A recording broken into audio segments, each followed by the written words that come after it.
자, 우리 다카이치가 그 시진핑 오빠의 뒤통수를 때렸죠.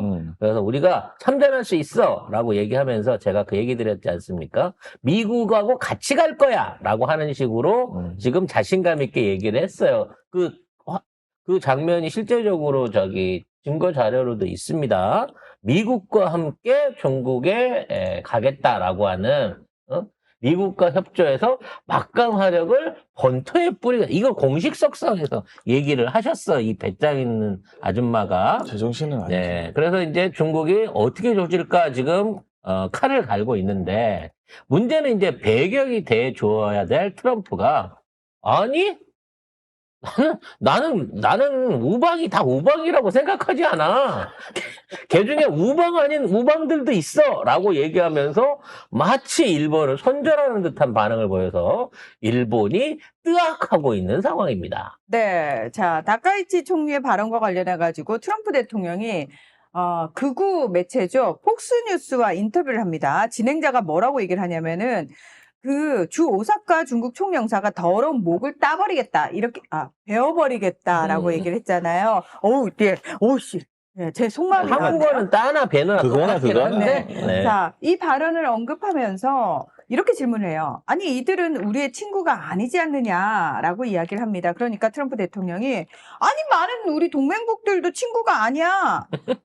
그러면서 중국보다 동맹국들이 무역에서 우리를 더 많이 이용했어. 그러면서 동맹국들이 우리한테 군사적으로 얼마나 기대고 있는지 막 이런 얘기를 한 거예요. 폭스뉴스 진행자가 당황을 합니다. 왜냐하면 아니, 이렇게 나오시면 일본 애들이 기절할 텐데요. 그러니까요. 이게 사실은 그렇지. 중국을 비난하고 일본 편을 들어줄 줄 아는 네. 거지. 이렇게 했는데 이 얘기를 한 거예요. 그러면서 트럼프 대통령이 뒤에 또 다른 얘기도 해요. 뭐라고 얘기를 하냐면은 중국 유학생들이 우리 미국의 대학을 먹여살리고 있다. 나는 그거에 대해서 굉장히 환영한다. 예, 이런 얘기까지 했습니다. 이건 뭐냐? 일본은 수급이 끝났고 중국은 아직 미수가 남은 거예요. 중국한테는 아직 받아야 될 게 되게 많거든요. 그럼요. 중국이 필요하거든요. 그 지금 있는 입장에서 저렇게 다카가이치가 다카이치요. 다카가이치는 배구 선수 일본 옛날 배구 선수. 그 나카가이치야. 나카가이치예요? 네. 아무튼 다카이치가 이런 식으로 오버질을 한 거에 대해서 네. 전혀 실드 안 쳐주고 네.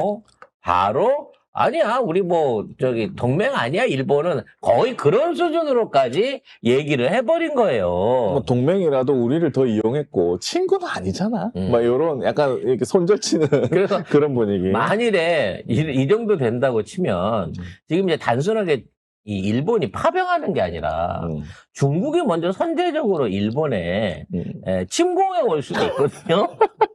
아니면 왜냐면 지금 일본을 어떤 식으로든지 잡아먹으려고 북해도는 돈으로 조지고 있고 그리고 이 남쪽에 있는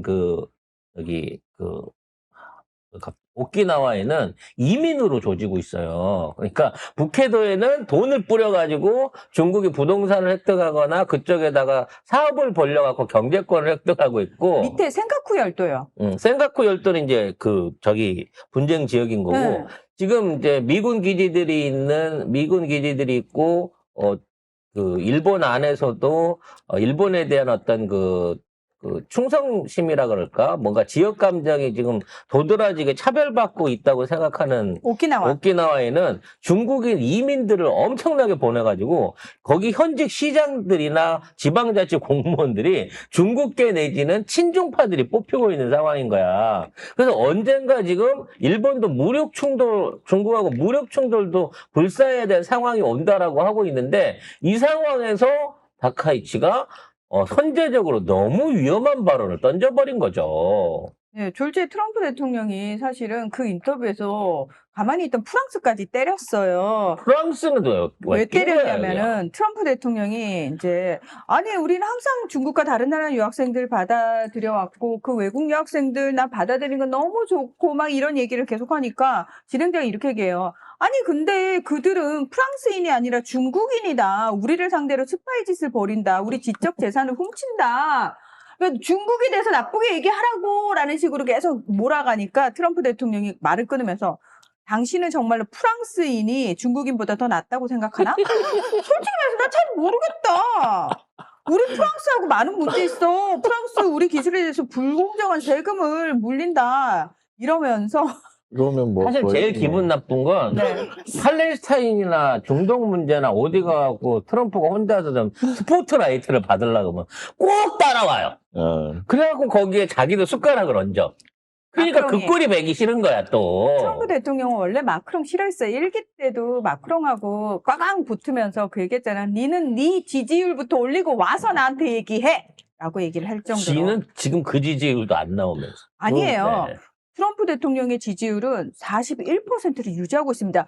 윤석열보다 훨씬 높아요. 2배 이상을 유지하고 있습니다. 그래요? 그러면 그쪽도 여론조사가 약간 마가 쪽 위주로 과표집을 하나 보네요. 아무튼 이럴 수밖에 없는 이유가 뭐냐면 지금 이 다카이치 내각의 그 주요 인사들이 대부분 골수 우익으로 돼 있다라는 게 문제점으로 지금 드러나고 있는 거야. 그 사람들을 눈치를 보기 때문에 이런 말이 나오는 건데. 근데 정작 방위상은 고이즘이에요. 뭐- 펑크색자. 펑크색자는 뭐라고 얘기를 했냐면 아니 우리는 원래 우리의 기준 있지 않느냐. 전략적 모호성. 우리 그대로 그냥 그거 유지하는 거다. 특별히 달라진 게 없다라고 계속해서 수습을 하고 있어요. 그래서 지금 장관 그러니까 강요라고 불리는 장관들이 19명이거든요. 근데 그중에 한 14명 정도가 그 신도 정치연맹 신정련이라고 하는 이 국회의원 간담회 이게 지네들끼리 이제 계파를 모아갖고 하는 신정련 소속 그 극우파 계열이 14명이 거기에 소속이 돼 있고 또 이런 그 모태기 뭐 외무상 마스모토 문부과학상 또 기아라 관방장관 이렇게 그 각 내각 안에서도 뭔가 좀 권력 중심적인 내각들에 있는 사람들이 전부 다 이런 극우 조직에 속해 있기 때문에 이 눈치를 안 볼 수가 없는 거예요. 그러다 보니까 중국하고 한국을 때리고 있는 상황인 거죠. 그래서 우리한테 이제 최근에 여러분들 아시지만 우리 그 브레이크를 편대에서 공중급유 관련한 거 거절했던 사례도 있습니다만 더 극악한 사례도 있습니다. 그 10일 날 공식 석상에서 독도는 역사적으로 한국당이 맞다라고 발언을 또 하는 바람에 역사 의식에 대한 문제라든지 현재 극우주의로 끌려갈 수밖에 없는 지금 이 다카이치 한계를 꺼내놨다는 거죠. 문제는 지금 있는 다카이치가 저런 식으로 주변의 강요들이나 뭐 이런 주변의 당 내부를 어떻게 수습하고 정리해 나가기 위한 이 권력을 안정시키기 위한 노력을 하는 반면에 지금 일본의 경제나 또 앞으로 차후간에 자민당의 어떤 그 독재 체제가 무너질 가능성이 높아지고 있다는 겁니다. 가장 대표적인 게 일단 경제가 무너지면요. 지지율이 한없이 빠지거든요. 지금 외교적으로 나가서 큰 소리 치는 거는 역으로 그 일부 극우파 일본 국민들한테 뭔가 단합이나 지지를 받을 수 있는데 경제가 망가지면 개판이 되는 거는 어쩔 수가 없는 상황이란 말이에요. 근데 지금 상대적으로 일본의 경제가 올해 심각하게 주저앉고 있는 반면에 한국의 경제가 급속하게 성장함으로 인해 갖고 올해가 우리나라의 수출 총액이 일본 수출 총액을 맞먹거나 초과할 수 있는 원년이 될 가능성이 현재 높아지고 있습니다. 현재 10월까지의 통계만 보더라도 우리가 일본 수출액에, 그러니까 GDP가 아니에요. 인구는 2배 차이가 나니까 GDP는 당연히 전체적인 GDP는 내수와 이 수출을 포함하는 거기 때문에 일본이 월등합니다만 수출 금액만으로 가지고 대한민국이 현재 97%까지 따라가고 있어요. 이거 굉장히 일본으로서는 위협적인 사안인 거거든요. 그러니까 일본은 수출이라든지 경제 성장이 정체되어 있는 상황에서 우린 수출 주도형 경제를 하고 있기 때문에 수출에 목숨 걸고 계속 수출을 올인하고 있기 때문에 우리보다 인구가 배나 많은 일본의 수출 총액을 따라가고 있는 상황이라는 겁니다. 그것도 세계 최고 인류 상품만으로 이걸 끌어가고 있다는 거죠. 따라서 이와 같은 현재의 일본의 그 무역적 불균형 또는 무역의 어떤 성장의 가장 큰 축을 담당하고 있는 게 미국과 중국이에요, 사실은. 이 양쪽 나라가 차지하는 무역 비중이 일본도 최소 30-40% 가까이 된단 말이야. 특히나 그 중에 중국에 대한 수출 비중이 만일에 일본이 떨어지게 된다. 또는 이와 같은 수출로서 일본을 제재하려고 하는 중국의 움직임이 시작되면 그 반대 효과, 그러니까 그걸로 인해서 얻어지는 수출 대체 효과는 대한민국이 고스란히 먹으면서 일본 경제는 사실상 돌이킬 수 없는 나락으로 빠져들 가능성이 높아지고 있다는 거예요. 그러니까 다카이치 참 잘 뽑았다라는 생각이 든다는 겁니다. 너무 좋아. 네. 너무 좋아요. 계속했으면 좋겠어. 네. 정말 다카이치가 끝까지 버텨가지고 2년 정도는 거뜬하게 저 자리를 지켜주게 된다고 치면 한일 간의 외교력뿐만 아니라 경제력 안에서도 역전 현상이 가능할 거다라는 생각이 듭니다. 너무 감사합니다, 다카이치.